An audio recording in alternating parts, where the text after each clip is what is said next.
146 species of vertebrates around the world. These birds can be found in India, Indonesia, Bangladesh, Pakistan, along China, including here in the Philippines.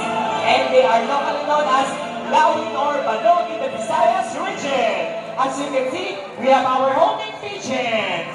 Homing pigeon has innate homing ability, meaning they will generate their nest and mate. So everybody, put your hands together for spinning on the homing pigeon.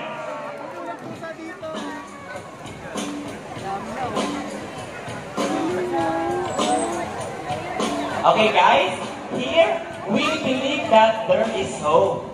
We are not just only trying to take care of our friends in the sea, but also in the land in there as well.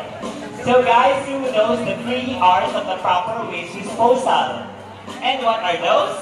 It's reduce, reuse, and recycle. Very good. Once again, here's our lovely birds, and they're going to show us the proper waste disposal. Come on, Rocky. Pick up the trash and put it on the trash bin. Very good. Okay, one more. One more, Rocky boy. Okay. Very good. Now it's your turn.